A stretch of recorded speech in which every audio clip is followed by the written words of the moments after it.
Hello friends. Welcome back to my YouTube channel. कैसे हो आप सब? कैसी चल रही है आपकी तैयारी? तो आज हम जो कंपैरिजन वाली हमारी सीरीज चल रही है उसमें हम डायरेक्ट टैक्स और इनडायरेक्ट टैक्स दोनों को कंपैरिजन में करेंगे। ये हमारा 13 एपिसोड है। इससे पहले हमारी 12 क्लास ऑलरेडी हो चुकी है जिसकी अलग से एक प्लेलिस्ट है, आप उसको जाकर देख सकते हैं। ये हमारे सभी एग्जाम जो भी असिस्टेंट प्रोफेसर और सेट एग्जाम होते हैं सभी के लिए इम्पोर्टेंट है।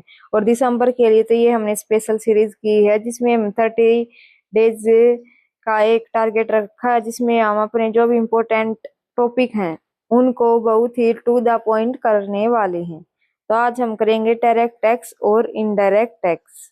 तो डायरेक्ट टैक्स है tax paid directly to the government by the person on whom it is levied. ये डायरेक्ट टैक्स होता है जो सरकार द्वारा लगता है, पर्सन जिस पे टैक्स लगता है वही इसको पे करता है। Indirect tax tax collected by an immediate and paid to the government. जो इंटरमीडिएट होते हैं वो करते हैं और सरकार को ये जाता है, लेकिन इसमें जिस पे लगता है वही इसको डायरेक्ट होता है ये, और ये हमारा इनडायरेक्ट होता है।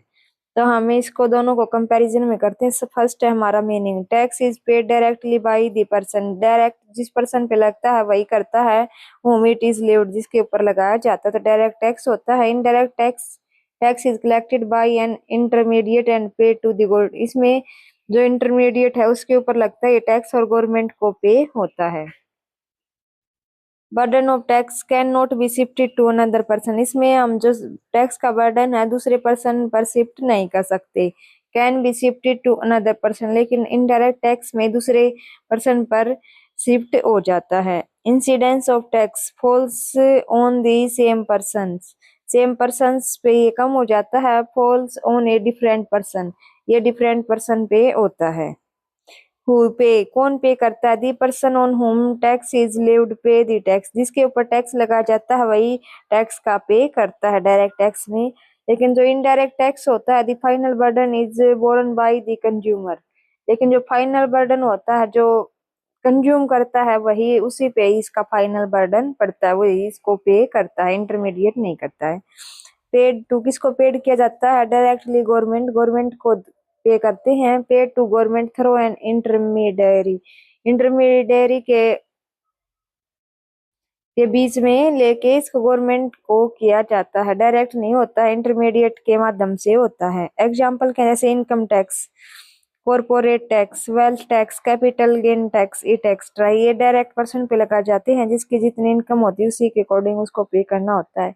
लेकिन ये इनडायरेक्ट होते हैं जैसे कि GST, custom duty, excise duty, VAT, service tax. आपको पता होना चाहिए कि कौन से डायरेक्ट टैक्स है कौन से इनडायरेक्ट टैक्स है, क्योंकि ये बहुत बार क्वेश्चन हमारा एग्जाम में पूछा जाता है। और जीएसटी को हम डिटेल में भी करेंगे, क्योंकि जीएसटी से हर बार क्वेश्चन बनता है कि उसकी सैलरी कितनी है उसके अकॉर्डिंग। नेचर क्या होता है? यूजुअली प्रोग्रेसिव होता है, ये प्रोग्रेसिव नेचर का होता है, लेकिन ये रिग्रेसिव नेचर का होता है। Equity promotes equity and reduce income inequality. ये इक्विटी को प्रमोट करता है और कम करता है, रिड्यूस करता है इनकम इनइक्वालिटी को। लेकिन जो हमारा इनडायरेक्ट टैक्स है ये लेस इक्विटेबल होता है, as it takes a higher proportion from the poor. लेकिन ये जो पुअर होते हैं उससे ज्यादा ये पे करवाता है, क्योंकि बर्डन शिफ्ट हो जाता है, इसमें डायरेक्ट बर्डन नहीं होता है। Effect on saving and investment. Saving and investment पे क्या इफेक्ट पड़ता है? Does not discourage saving and investment.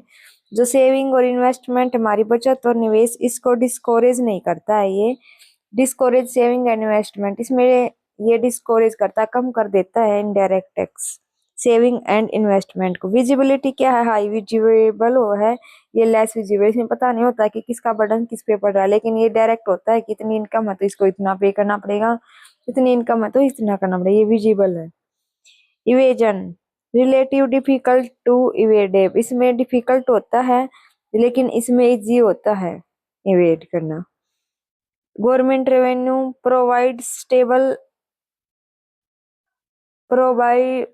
Stable and buoyant revenue. इसमें स्टेबल होती है लेकिन इसमें फ्लक्चुएटिंग रेवेन्यू हमें प्राप्त होती है गवर्नमेंट को।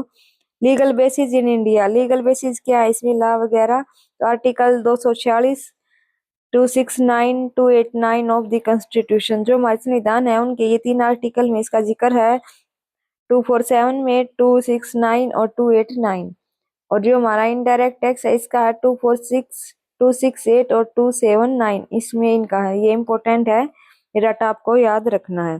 इन शॉर्ट में हम कह सकते हैं कि direct tax paid directly by you the government, government को डायरेक्ट होता है। Indirect tax collected by intermediate, intermediate के द्वारा इसको कलेक्ट किया जाता है। Burden is shifted to the final consumer, जो फाइनल कंज्यूम करता है उस गुड्स को, उसको वो पे करना पड़ता है। ये डिफरेंस है कि डायरेक्ट टैक्स को हम शिफ्ट नहीं कर सकते, जिस पे टैक्स लगता है वही पे करता है, लेकिन इनडायरेक्ट टैक्स को हम शिफ्ट कर सकते हैं। तो ये इसका मेन फीचर है इन द शॉर्ट। तो ये हमारा 13 एपिसोड था, जो कि हमारी क्लासेस है उसके अकॉर्डिंग ये हमारी सीरीज चली हुई है। और इसी के साथ हमारी जो एनसीईआरटी है जिसमें हम फुल रिवीजन कर रहे हैं, अभी तक जितने भी पीवाई क्यू हमारे बने हुए हैं उसका हम सभी पीवाई को एक साथ कर रहे हैं। तो सभी एग्जाम के लिए इम्पोर्टेंट है, क्योंकि बेस अगर आपका मजबूत होगा तो आगे वाले एग्जाम आप अपने आप क्रैक कर दोगे। तो वो हमारा 11 जुलाई सेशन होता है, उसको जरूर ज्वाइन करें। और आपको हमारी क्लासेस कैसी लगी अपना फीडबैक जरूर दें। तो मिलते हैं हम नेक्स्ट क्लास में, तब तक हंसते रहें, पढ़ते रहें और मुस्कुराते रहें। Thank you so much.